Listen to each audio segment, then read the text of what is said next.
Le bataillon des marins-pompiers de Marseille, une unité d'élite de la Marine nationale. Des secouristes qui affrontent chaque jour le danger pour sauver des vies. Qui sont ces hommes et ces femmes hors du commun? Pour le savoir, nous avons suivi les soldats du feu de la caserne Saint-Pierre dans le secteur sud de Marseille. Ouais, tu l'as pas vu? Marina, 26 ans, 4 ans de service.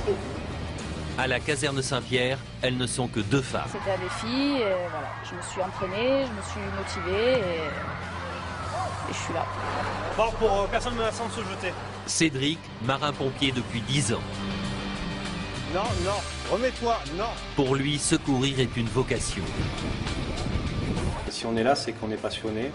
Le docteur Duretail, urgentiste, 36 ans. Morphine, kétamine et Pinovel. Après avoir été médecin dans les sous-marins, il a intégré le bataillon il y a 1 an. C'est l'adrénaline qui nous pousse à faire ce métier-là.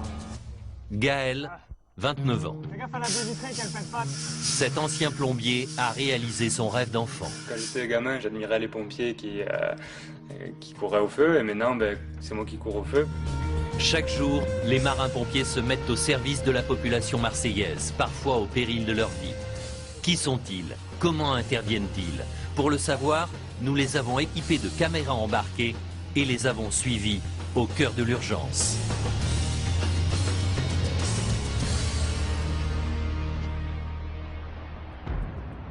Un pompier, je vous écoute. Une jeune fille qui est au 4e, elle est passée de l'autre côté de la barrière du balcon et elle veut se jeter dans le vide. On arrive, madame, merci à vous. Secteur sud de Marseille. Les marins-pompiers de la caserne Saint-Pierre sont appelés en urgence. Intervention FI, EPA, BRCG, BSAV, premier départ. Vous partez sur quoi là? Bon, pour personne menaçant de se jeter. Une tentative de suicide. C'est une jeune femme qui menace de se tuer. Une situation de détresse que redoutent tous les secouristes, même les plus aguerris. Moins de 2 minutes après l'appel, les marins-pompiers foncent vers l'adresse indiquée. Dans le fourgon, Cédric, le chef d'équipe. Ce marin-pompier a 10 ans d'expérience. C'est lui qui va devoir intervenir pour tenter d'éviter le drame.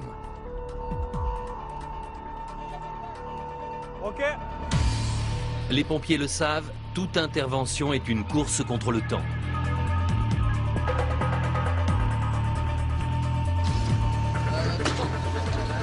En moins de 5 minutes, les équipes sont sur place.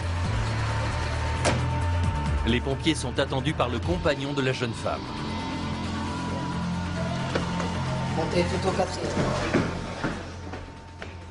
Cédric, François. Ouais, je t'écoute. Donc j'essaie de faire une visite d'en bas, moi. Je te laisse le haut et je te suis au courant. Ouais, reçu. Dans l'appartement, personne. La jeune femme est au bord du vide. Mademoiselle, mademoiselle. Regardez-moi, on se connaît. Je suis déjà venu. La jeune femme n'en est pas à sa première tentative de suicide. À ses côtés, une amie qui a tenté de la raisonner. Venez voir. Venez par là. Je peux vous expliquer? Vous me laissez vous m'approcher? Non, me parlez de là parce qu'elle est orange. Même moi, je me suis approché, c'est normal. D'accord. Comment vous vous appelez? Moi, je m'appelle Cédric.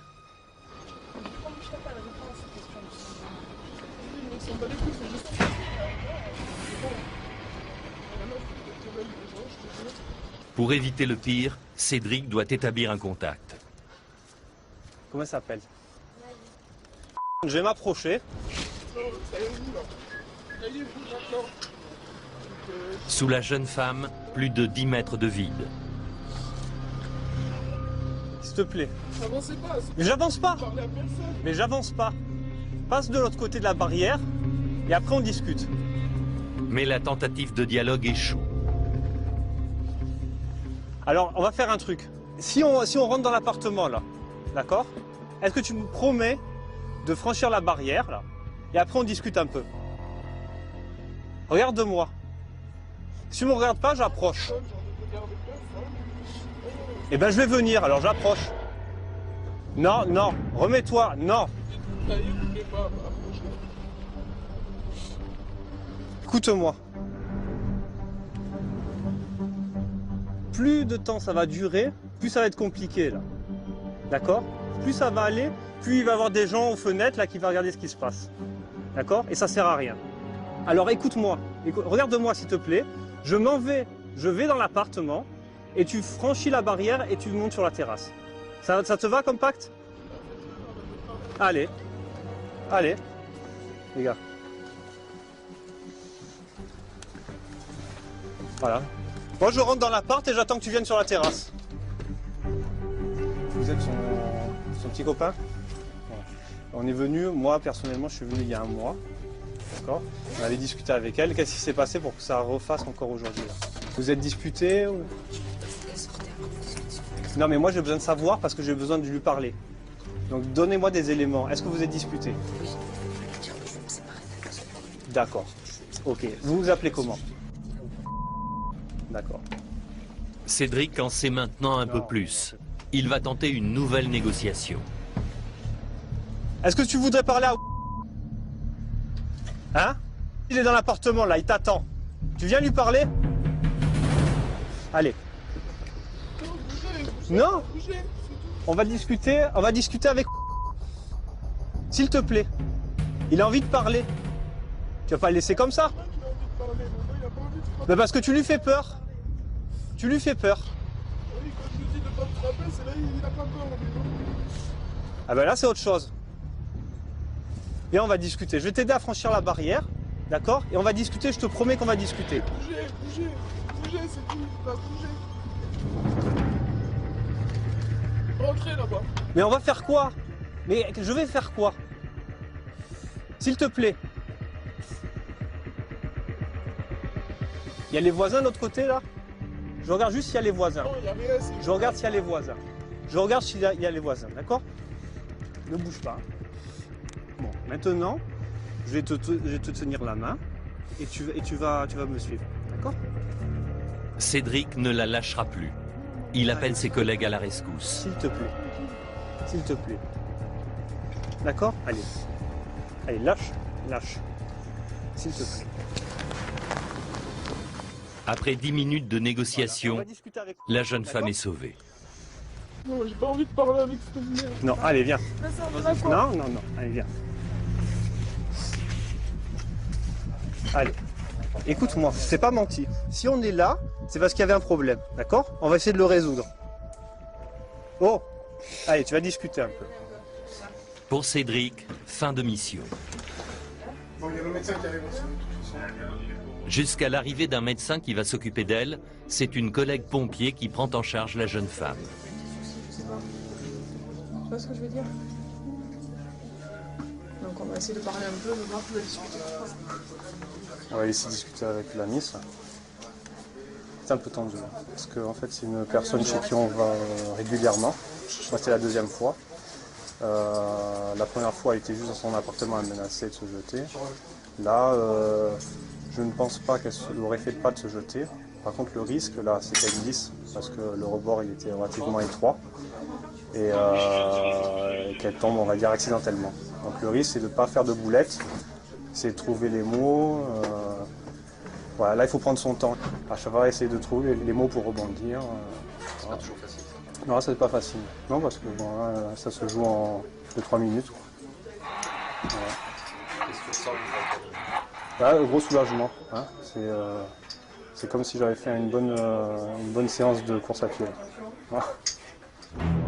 Les pompiers n'ont pas de formation spécifique pour ce type de situation. C'est sur le terrain que Cédric a acquis son expérience en observant le travail des anciens. Dans le camion, il est accueilli en héros. Ouais. Allez, on peut y aller les gars. Il a très bien parlé. Rire, blaguer, se moquer, c'est aussi ce qui permet de décompresser et de tirer à chaud tous les enseignements.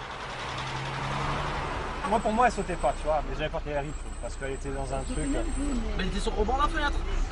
Sur le rebord du balcon? Sur le bord du balcon. Ah si, sur le rebord du balcon. À un moment, quand c'est s'est mis assis, je le sentais pas trop, parce que là, Thierry tenait pas.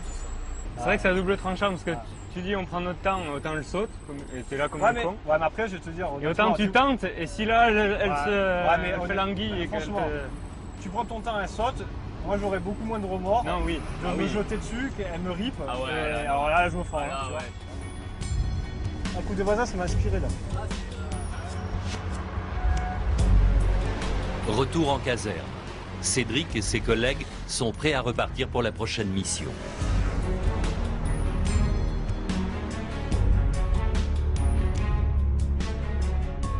Le début de journée a été rude. Mais en spécialiste de l'urgence, Cédric a appris à prendre du recul pour rester professionnel, même dans les situations les plus critiques. On prend du recul, on se blinde par l'expérience. Et si on n'arrive pas à se blinder, on se fait blinder par les autres, par les collègues. Et puis on sait que la vie c'est comme ça, surtout à Marseille, une ville qui est assez pauvre. On est confronté à quand même une grosse misère sociale. Pas le temps de souffler, Cédric repart très vite, cette fois pour un incendie. Tu prends le Prado, le rond-point du Prado. Là-bas? Ouais, à gauche. Cédric et ses collègues sont appelés en urgence. Un accident de la route vient de se produire, une voiture est en feu. Ah, ça fume. Dépasse? Non, dépasse. Quoi? Une ambulance des pompiers est déjà sur place. LDV dopé.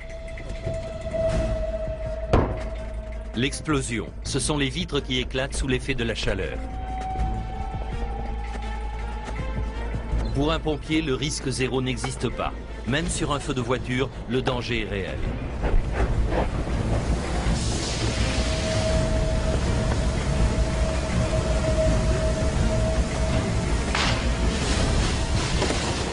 Il y a un risque que le véhicule explose.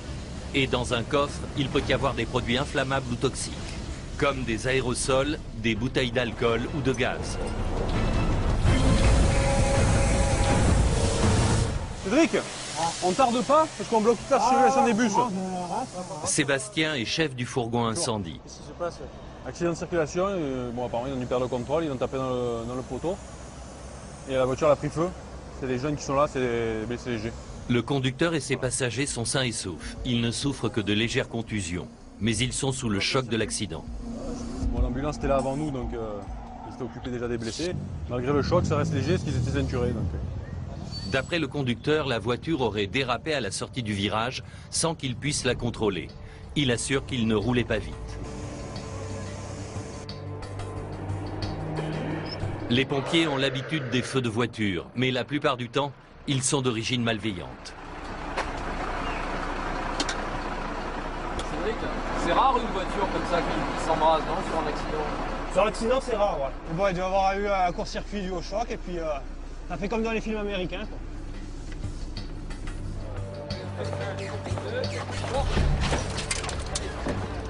Pour dégager la route, les pompiers ont une technique bien à eux.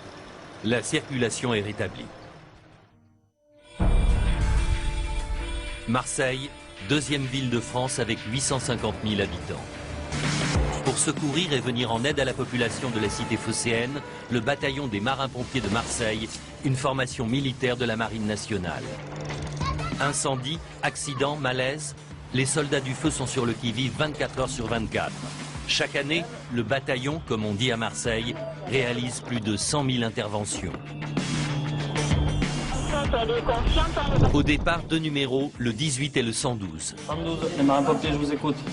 C'est ici, au COSIM, le centre opérationnel des services de secours et d'incendie, qu'arrivent les appels, entre 1000 et 1200 par jour. Caserne Saint-Pierre, 7h30. Une nouvelle équipe prend la garde pour 24 heures. Sur les rangs, une femme, Marina. Vous répondrez présent à l'appel de votre nom, VPI. Dagan. Bayo. Présente. Marina a 26 ans. Elle est marin-pompier depuis 4 ans. À Marseille, elles ne sont que 23 femmes opérationnelles pour 1900 hommes. Comme tous les matins, direction la planche. Une institution chez les soldats du feu. Hommes ou femmes, tout le monde doit la franchir. Un bon baromètre pour mesurer la forme du pompier.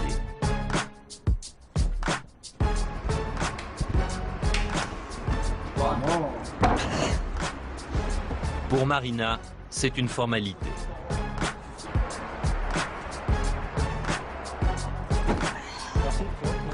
La planche, alors c'est l'exercice de tradition chez les pompiers, donc on essaye on est obligé de la monter tous les matins pour pouvoir monter sur les camions. Hommes ou femmes, même traitement. Il n'y a pas de femmes pompiers chez nous. Chez nous, c'est que des pompiers, il n'y a pas de femmes, il n'y a pas d'hommes, on fait au même rang que tout le monde.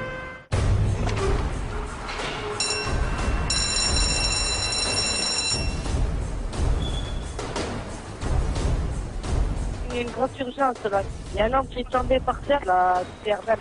Il est mal? Ouais, très mal. D'accord. Il vous répond si vous voulez parler? Non, du tout. Allez, Arbel, place du marché, devant la pharmacie. Les pompiers sont appelés dans une cité sensible du sud de Marseille. Un jeune homme vient de faire un malaise, il y a urgence. Il est 17 h, c'est la sortie des bureaux. Même avec la sirène, difficile de se frayer un chemin.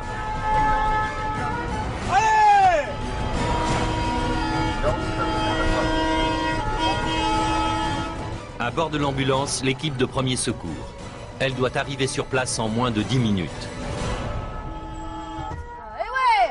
Tu m'as pas vu?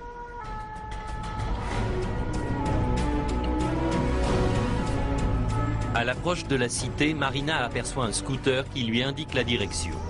Oh, s'ils nous appellent comme ça. Marina redoute un accident grave. Les scooters lui ouvrent la route. Ici, même les pompiers sont parfois assimilés à des intrus et peuvent être la cible de jets de pierre. Mais aujourd'hui, ils sont attendus. Pas que le sac. Il est loin? Qu'est-ce qui s'est passé? L'homme en blouse blanche est pharmacien, un des derniers commerçants du quartier. Il a aidé pour les premiers soins de la victime. Il est tendu, il sait qu'ici tout peut arriver. Bonjour. Qui c'est qui était là? Monsieur. C'est qui a vu ce qui s'est passé? La cuillère, c'était pour empêcher le jeune homme d'avaler sa langue. Ouvrez les yeux là, ouvrez les yeux. Allez, voilà. C'est les pompiers là. Il est bouillant, il est chaud. Ouais. Ouais. Regarde-moi là, voilà. Marina tente de stimuler la victime. Les jeunes surveillent ses moindres gestes. Tu as mal quelque part? Fais-lui te serrer les mains. Ah, serre-moi les deux mains là. Serre-moi les mains là. Allez, ouais, c'est bien. Allez, réveille-toi. Voilà, super. Il a la mâchoire bien crispée. Il fait de l'épilepsie ce jeune homme? Non? Personne, non? Non? Il bave beaucoup, hein? Il y a pas mal de salive, hein? Ouais. Quand il a fait la crise, il a bavé? Les symptômes ressemblent à ceux d'une crise d'épilepsie. Bon, il a mal au niveau du front, il a une grosse barre au niveau du front. Pas derrière, aucune autre douleur, mais c'est vraiment la tête, quoi. Bon, il a la pupille hyper réactive, hein? Ouais. Et comme ça, on va le mettre à l'ombre déjà? Ouais. Tu me prends le brancard et voilà. De nombreux jeunes de la cité entourent maintenant les pompiers. Ils ne sont pas agressifs, mais gênent leur travail. Quant à la présence de notre caméra, elle est mal tolérée. Pas là. Ok? Ça va, Les pompiers doivent transporter au plus vite le jeune homme à l'hôpital. Je pense qu'on va aller à la Timone direct. Les secouristes quittent la cité, cette fois-ci sans incident. Direction les urgences de la Timone, un des plus grands hôpitaux de Marseille, où le jeune homme va être placé en observation. Les pompiers ne connaîtront pas le diagnostic du médecin. Retour à la caserne Saint-Pierre. En 4 ans de service, Marina a pu acquérir de l'expérience. Dans sa ville, la jeune femme ne craint aucune intervention, même en milieu sensible. Il faut gérer la situation, il faut essayer de les écarter, il faut essayer de discuter avec eux, parce que des fois, il y en a qui peuvent le prendre mal. Il y a plus de choses à prendre en compte. Pas se mettre sous les barres d'immeubles parce qu'on peut recevoir des trucs. Voilà, ça donne un peu plus de piment à l'intervention. Il y a plus de choses à faire, plus de choses à réfléchir. Tu es une aventurière. Je suis une aventurière. Pour les Marseillais, le football, c'est sacré. Pour les marins-pompiers aussi. Cet après-midi sur le terrain, 21 joueurs et une joueuse. Tous sont en alerte, prêts à repartir au moindre appel de secours. À la caserne Saint-Pierre, il n'y a que 2 femmes. Marina est la plus jeune. Elle a intégré le bataillon il y a bientôt 5 ans.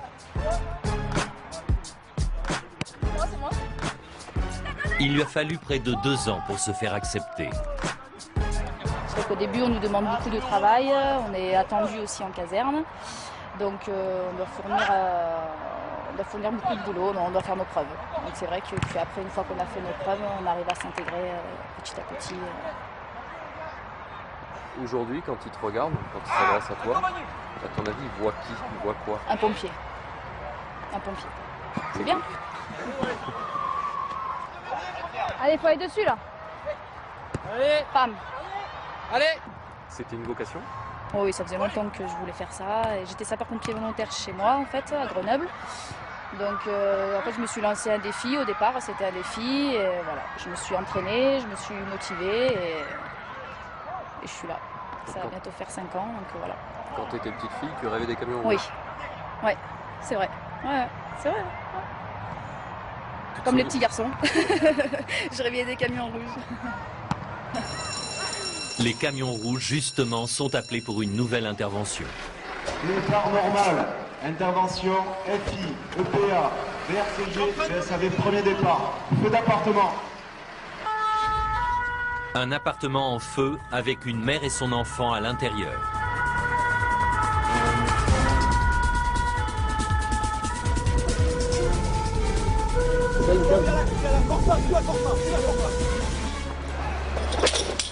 Le feu a pris au dernier étage de ce petit immeuble.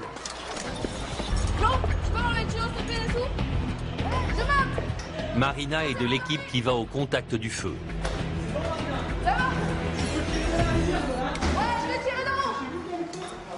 Dans l'appartement, la maman et sa fille prises au piège de la fumée.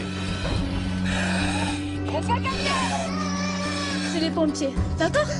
T'inquiète pas. Fermez la porte, fermez dessus, fermez. T'inquiète pas. La mère a pu sortir, mais sa fille est encore bloquée dans sa chambre. Oui. Oui.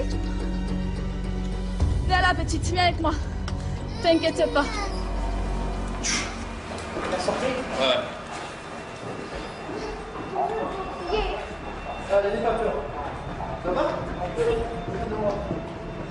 La petite fille est maintenant hors de danger. Le pompier l'emmène respirer à l'air libre.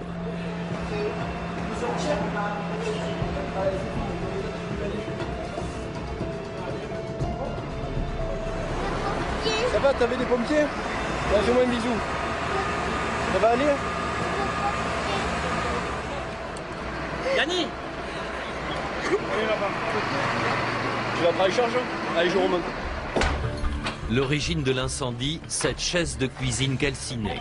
C'est la petite fille qui a mis le feu en jouant avec un briquet laissé à sa portée. La mère et l'enfant ont eu beaucoup de chance. Sans l'intervention rapide des secours, les flammes auraient pu envahir l'appartement. La fumée commence à se dissiper, mais tout danger n'est pas encore écarté. Ouais. Tu regardes au niveau de la prise, Marina? À l'aide d'une caméra thermique, Il y a quelque chose? Marina mesure la température des murs. Au niveau du faux plafond, il n'y a rien. Un feu pourrait couver derrière une prise de courant ou sous un faux plafond. C'est bien passé. On avait peur parce qu'on nous a dit qu'il y avait quelqu'un à l'intérieur. Donc, du coup, il y a une petite fille. Bon, elle était dans la chambre toute seule. Bon, ça s'est bien passé. C'est essentiel. Ça fait pire? Ah bah oui, hein. C'est sûr, ça peut toujours être pire, mais bon. Non, là, ça fait plaisir. Il n'y a pas de blessés, il n'y a pas de brûlés. La maman et la petite fille sont quand même prises en charge par les pompiers.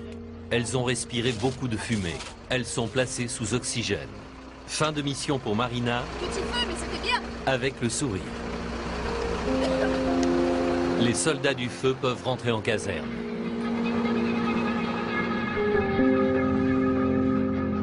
« 23 heures. Les pompiers ont déjà enchaîné 15 heures de travail non-stop. Il leur reste encore 9 heures de garde. Branle le bas, les filles, là, branle le bas. Oh! À chaque véhicule d'intervention correspond une chambrée. Les membres de l'équipage dorment ensemble. Une intimité à laquelle ils sont habitués. Bonjour. Bonjour. Oh, mais quel but! Plus défié, Marina. C'est un truc de fou. Filles ou garçons, les blagues potaches sont les mêmes pour tout le monde. ça pose pas de problème. On est 2 filles dans la caserne, ils savent qu'on est là pour travailler, que voilà, donc il n'y a pas de souci. On en a une de chambre féminine, mais c'est mieux d'être tous ensemble. Comme ça, quand ça sonne, on est tous dans le même bain, on a tous la même adrénaline et voilà. Et puis l'univers du boulot, des fois, est pas si facile à vivre. Donc on rigole. Quand on est en groupe, on rigole. Donc on évacue un peu, on peut dire. On évacue un peu le stress. Allez, bisous mes loulous. Bisous. Cette nuit-là, il n'y a pas eu d'intervention pour le fourgon.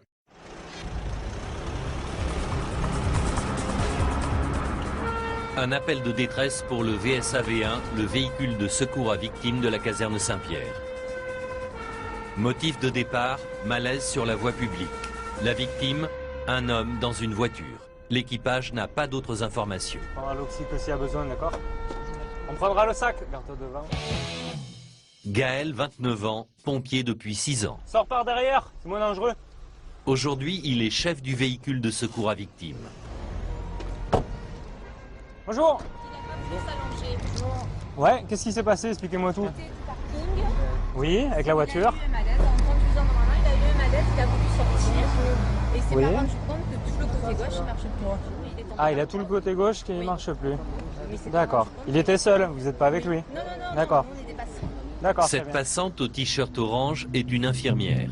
Elle a porté les premiers secours. Vous n'avez jamais eu ça? D'accord. Côté gauche, c'est ça? Ce monsieur âgé de 54 ans faisait ses courses quand il a senti un engourdissement au bras et à la jambe gauche. D'accord. Et après, quand je suis monté dans la voiture pour accélérer, vous voyez, avec cette jambe, j'arrive plus. D'accord. Donc côté droit aussi, là. Pour voir un peu plus ça. Tirez-moi la main, là. Allez, où elle est? Monsieur? Oui, ma main, elle est là. Non, elle est là. Non, elle est là, votre main. Serrez-la moi. Elle est là, ma main. Vous sentez pas là ma main quand je vous serre, quand je... Non? Et le pied? Le pied, vous le bougez? Vous sentez quand vous touche le pied? Non. Du tout. D'accord. Les mains, ils serrent de la même force. Il ne serre pas du tout la main gauche. La victime n'a plus aucune sensibilité sur le côté gauche. Qu'est-ce que vous avez comme problème de santé? L'homme commence à avoir du mal à parler. L'urgence pour Gaël, établir un bilan qu'il doit transmettre par téléphone à un médecin. Oui. D'accord, vous avez du diabète. Et est-ce que vous faites la piqûre au bout du doigt tous les jours ou pas? Non? Tension, pulsation, saturation, autant d'informations qui permettront de définir où la victime doit être transportée pour une prise en charge efficace. Ça marche. Là, vous êtes en sueur ou c'est qu'on vous a mis de l'eau sur le... Non, non, je suis attention. Vous avez chaud? Ouais. D'accord. On a eu la pression sur le bras. Tension à 18,9. D'accord. Vous rappelez de tout, monsieur? Bonjour, madame. On vous a expliqué ou pas? Non, La compagne de la victime a été prévenue par téléphone. Elle est venue en taxi. Elle est paniquée. Gaël lui explique la situation tout en restant calme et le plus rassurant possible. Il faudra l'amener à l'hôpital. On va aller à la Timone, je pense. On est en train de s'occuper de lui prendre attention, tout ça. Je suis pas médecin, mais ça ressemble à un accident vasculaire cérébral. Vous savez, c'est un petit caillot qui souvent c'est dans la tête en fait et ça provoque une paralysie d'un côté. Bonjour, c'est le VSAV1 Saint-Pierre. Un AVC, un accident qui touche 150 000 adultes par an en France. Les conséquences, une paralysie, des dégâts cérébraux et parfois la mort. Oui. Et donc maintenant, il présente une paralysie de tout le côté gauche. Donc il n'arrive pas à bouger le pied ni la main. Il a aussi une asymétrie faciale. Oui, oui, je vois qu'il a la bouche pincée du côté gauche, mais j'arrive à lui parler. Oui, oui, il arrive à parler, il est cohérent. Pour le médecin régulateur du SAMU, les symptômes confirment la suspicion d'AVC. Allez, je vous mets un peu d'oxygène, monsieur. Hein, c'est pour vous aider à respirer. Vous respirez normalement. Sa compagne est sous le choc. Elle réalise qu'elle risque de perdre son ami. Oui, il arrive à parler. Oui, oui, je vous le passe. D'accord. Monsieur, je vous passe la neurologue, elle va vous poser directement les questions qu'il faut. Vous arrivez à prendre le Les téléphone 3 premières heures qui suivent un AVC sont capitales pour limiter l'extension des lésions cérébrales et la gravité des séquelles. Monsieur Danjou s'entretient directement avec la neurologue qui va le prendre en charge. Non, je ne vous ai pas encore. Je vais vous téléphoner. Et le téléphone, je le sentais plus dans la main. Selon ce qu'elle va établir, en fait, soit on va monter direct au scanner, c'est pour ça qu'on perd un petit peu de temps, c'est pour en gagner après. Au moins, on passe pas par les urgences à refaire tout un bilan, on va direct au service. Ce que confirme la neurologue. Allez, merci, on est parti. Non, tenez pas le volant, laissez-vous faire, on vous assoit. Allez, venez, on s'assoit là. Voilà. Lâchez la voiture, monsieur.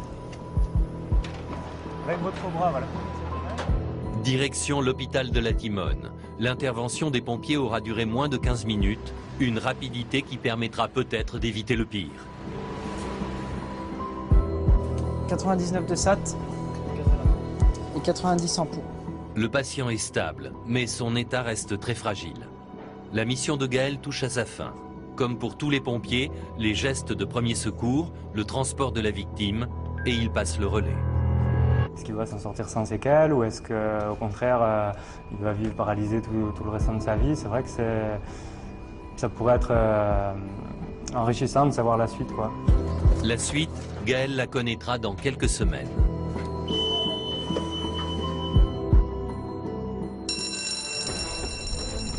Une sonnerie longue, ce que les anciens du bataillon appellent une générale ville, l'appel pour feu.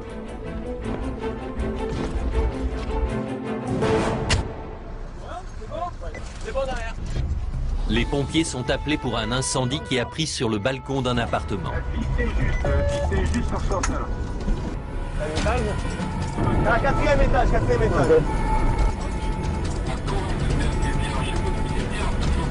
Là. On passe. Ah, ok, ça brûle. Il faut faire vite avant que le feu ne s'étende à l'appartement.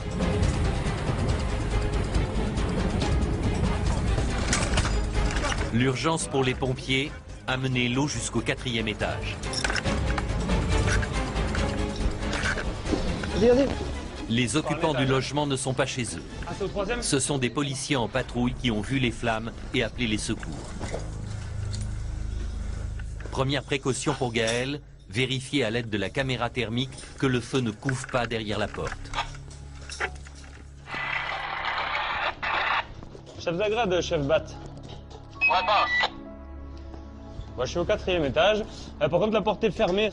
Dans les communications, il n'y a pas de fumée, juste une très légère fumée. Et la porte est froide à la caméra. Problème, la porte est blindée. Il faut rapidement trouver un autre moyen de pénétrer dans l'appartement. Ah, tu m'étonnes pas, il faudra peut-être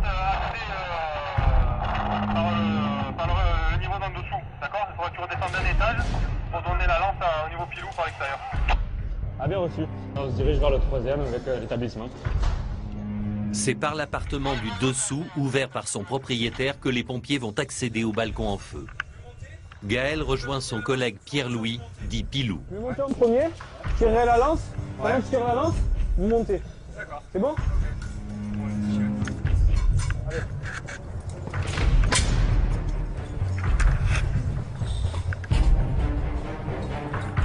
Pilou et Gaël doivent parvenir au balcon supérieur le plus rapidement possible pour s'assurer qu'il n'y a personne dans l'appartement. Écartez-le un peu, s'il te plaît. Voilà. Ah, mais les gars, prenez pas de risque, vous mettez les pieds sur les montants. Hein.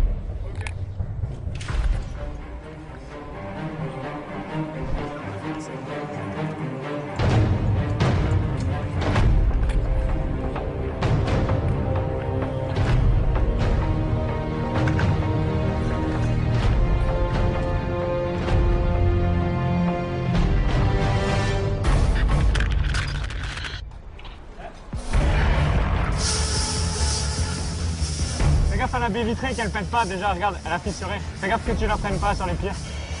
Pilou de Sèvres. L'incendie est vite maîtrisé. Le feu serait parti d'un court-circuit électrique à cause d'un aspirateur resté branché sur la terrasse.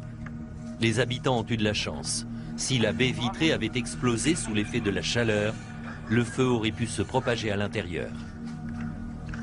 Les occupants de l'appartement ne sont toujours pas rentrés chez eux. Les pompiers n'ont pas d'autre choix que de redescendre par le même chemin. Allez, du bout.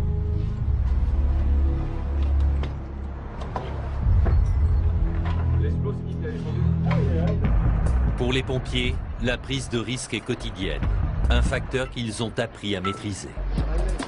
Allez, 2,90, c'est bon. En fait, on essaye de penser à toutes les hypothèses. Donc on s'est dit, il peut y avoir une victime, il peut y avoir une bouteille de gaz dans le feu, il peut y avoir, des arcs électriques parce qu'il y a des fils électriques qui brûlent. Donc on pense à plein de choses en fait. On a un peu le cerveau en ébullition, l'adrénaline, ça nous fait penser à plein de choses. Et voilà, donc quand on ne sait pas, on imagine toujours le pire pour voilà, pas se faire surprendre, quoi. Il n'y a pas de risque zéro malgré tout. C'est ce qui fait un petit peu le piquant du métier, c'est le fait qu'il y ait une part de risque. Forcément, ça donne un petit peu plus d'excitation à l'intervention. Gaël reconfigure son matériel, prêt pour un nouvel appel de détresse. Toujours prêt à repartir. Souvent, c'est la loi des séries. Quand on en fait un, on en fait souvent un autre derrière.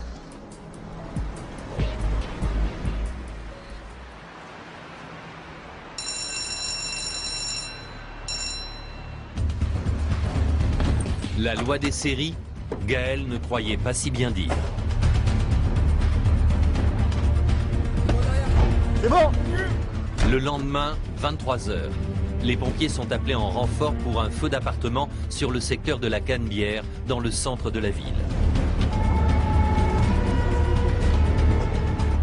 L'incendie a pris dans 7 appartements au 2e étage.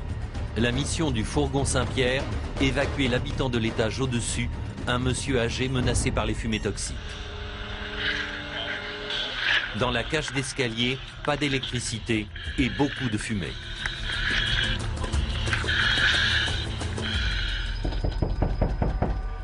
Il y a quelqu'un?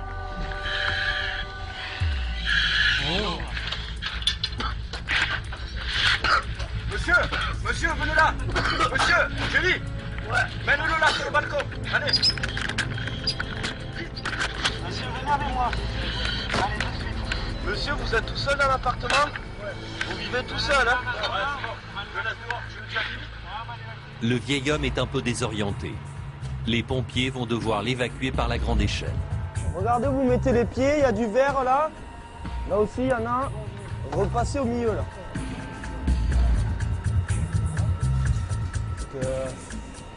Laissez-vous faire, monsieur, laissez-vous faire.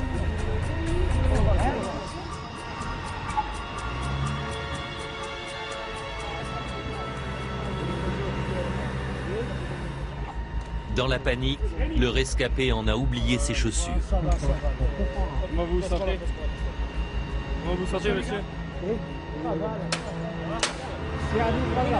va aller dans l'ambulance. Vous, ça va? L'homme est indemne. Il en est quitte pour une belle frayeur. Par précaution, il est tout de même placé en observation dans l'ambulance. Ah, c'est une catastrophe, le feu. Mais il y avait très peu de fumée chez moi. Mais dessous, ça a été une catastrophe. Vous avez eu peur? Vous êtes quand même descendu par l'échelle? Oui, c'est l'échelle, oui. L'échelle de pouce, c'est acrobatique, ça, au 3e. Alors j'ai mes chaussures, où elles sont? Elles sont sur la terrasse, je ne sais pas. Le feu est maîtrisé. Les pompiers constatent les dégâts de l'appartement incendié du 2e étage. Là, on est dans la pièce où le feu a démarré. Donc, vraisemblablement, le matelas là, qui était posé sur le lit, qui a pris un peu sur la tapisserie là, sur le mur. Il y a un ingénieur de la ville qui se rend sur les lieux et qui décide après du relogement ou pas de la victime ou des gens sinistrés. Donc là c'est le cas, le couple ou la personne là qui habite va être relogée en attendant de faire des travaux et de retrouver un logement convenable.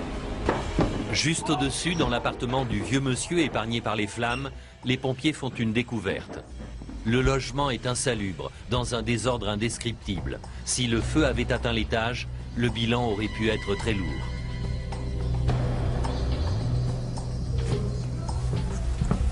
Le potentiel entre les produits appartenants, les aérosols et tout le papier qu'il y a de dissimulé un peu partout. Là, ça aurait pris en 2 secondes. Mais bon, ça n'a pas eu le temps de prendre assez de propagation au niveau du 2e pour qu'il y ait de propagation ici. Vous envoyez fréquemment? Ouais, ça arrive, ouais. Donc c'est ouais, tout un désordre. Et des fois, il y a des pièces entières remplies de cartons, de livres, de meubles, etc. Et là-dedans, le feu, ça prend facilement. Les pompiers et l'ingénieur de la ville chargé du relogement n'ont pas permis au vieux monsieur de regagner son appartement. Il a été relogé pour la nuit en attendant de trouver une solution pour améliorer ses conditions de vie. Ce feu tragique pour les victimes est ce que les pompiers appellent une belle intervention. Un paradoxe que nous explique Christian. En fait, on espère que ça va brûler. On ne devrait pas penser ça parce que c'est au détriment des personnes chez qui on va. Mais quand ça sonne, et si on fait ce métier-là, c'est pour le feu. Donc quand ça sonne, on veut que ça brûle. C'est le boulot. C'est pour ça qu'on se lève le matin, on ne sait jamais ce qu'on va faire. Et c'est là toute la beauté de ce métier. Belle intervention. Très très bien. Je ne me suis pas levé pour rien ce matin.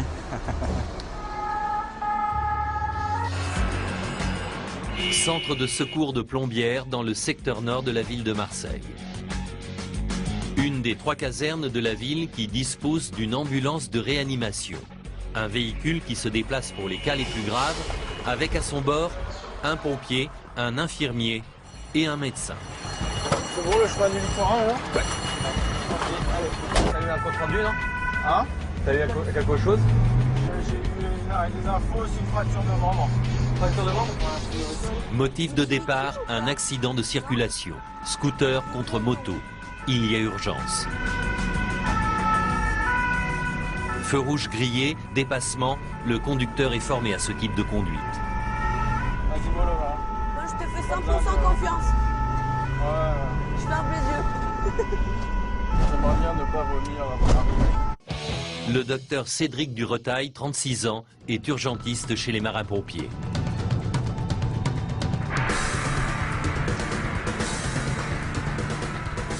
Cédric est un médecin militaire. Il fait partie du SMUR, le service mobile d'urgence et de réanimation. 500 mètres à peu près. En moins de 6 minutes, Cédric et son équipe arrivent sur l'accident. Des pompiers sont déjà sur place. Ils ont donné les premiers soins.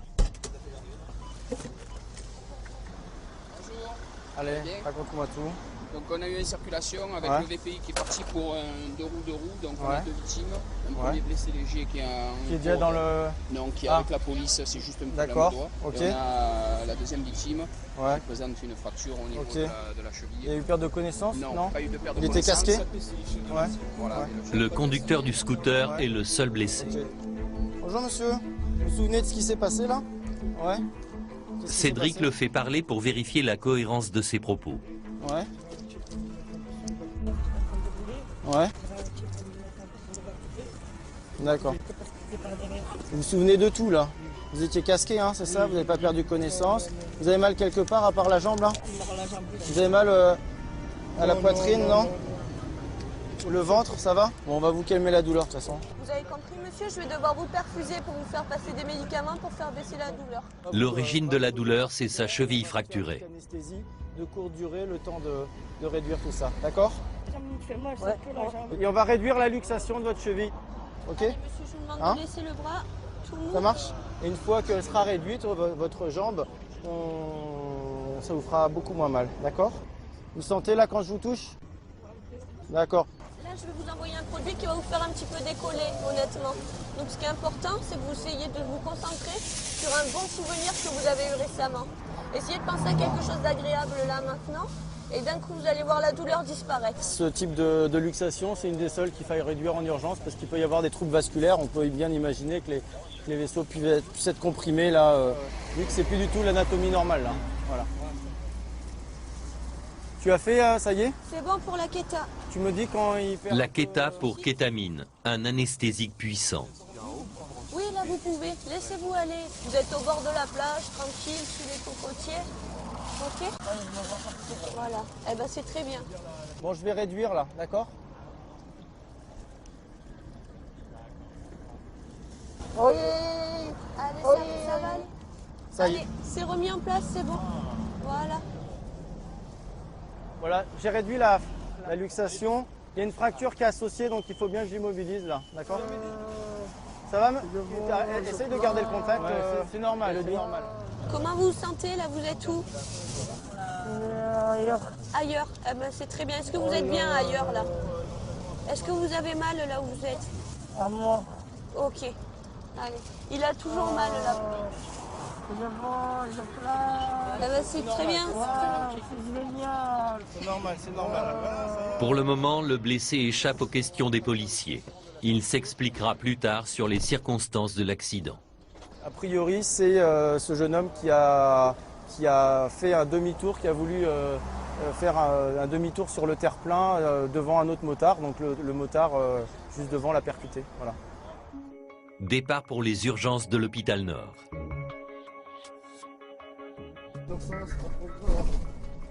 Bah, vous en sortez bien quand même parce que un accident de scooter, ça peut être beaucoup plus grave. Hein. Notamment au niveau de la tête, au niveau du ventre ou du thorax. Hein. Voire de la colonne vertébrale. Bah, probablement, oui. Parce que la cheville est cassée. Hein. Donc il va falloir opérer pour la stabiliser. Donc vous aurez pendant 4 à 6 semaines un plâtre ou une résine.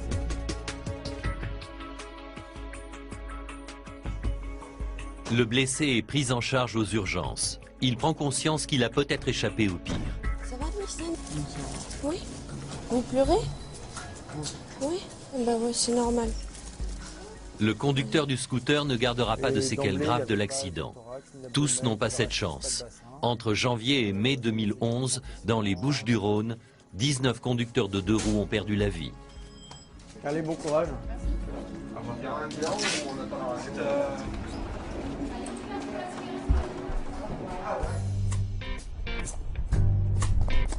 Entre deux gardes, Cédric a pris l'habitude de courir dans les calanques de Marseille. Pour lui, un bon moyen d'évacuer le stress. Médecin, il a choisi de faire carrière dans l'armée, à bord d'un sous-marin pendant 7 ans, et puis chez les marins-pompiers depuis 1 an. Il a toujours recherché l'action. On a tous en nous un désir de devenir un jour un héros, mais je crois que c'est plus on mûrit, plus c'est au deuxième plan dans notre métier. Le pompier, quand on le voit, il est fort, il est solide. Le pompier, il est humain avant tout. Hein. Ouais. Donc on est tous vulnérables et sensibles, quoi qu'il arrive. Et c'est important d'avoir peut-être cette image de force, mais de rester humain, parce que ça permet de donner toute une dimension humaine à une intervention. Une dimension humaine où l'intérêt du patient prime toujours.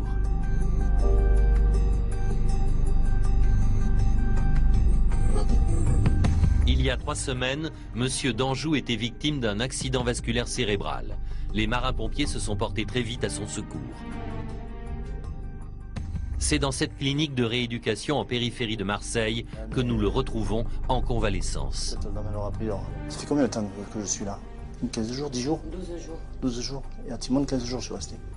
Il garde encore quelques séquelles, mais il récupère très vite. C'était rapide. Il devrait sortir dans quelques semaines. Il n'y a que la main qui est molle encore, je ne peux pas m'en servir. Vous avez le sentiment de revenir de loin? Oui, oui. J'en suis conscient. J'ai eu peur hier quand le docteur il est venu me dire vous avez frôlé la mort. Les marins-pompiers qui sont intervenus, vous gardez quelle image d'eux? Ben, j'ai déjà l'image de 2. J'ai leur tête dans... J'ai leur tête. Vous savez, c'est des sauveurs. Hein. C'est des sauveurs. Si on les avait pas, comment on ferait? Hein? C'est pas évident. Quand on est tombé sur un costaud, qu'il faut le relever, c'est pas une type ou une femme qui n'ont pas...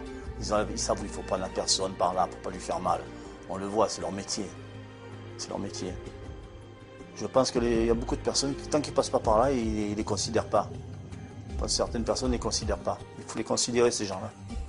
Il faut un métier de folie.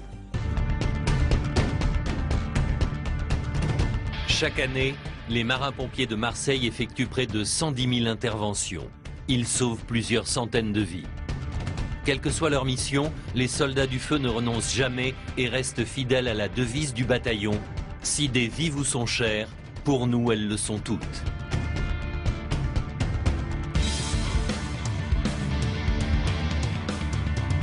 Tout de suite, au cœur de l'urgence,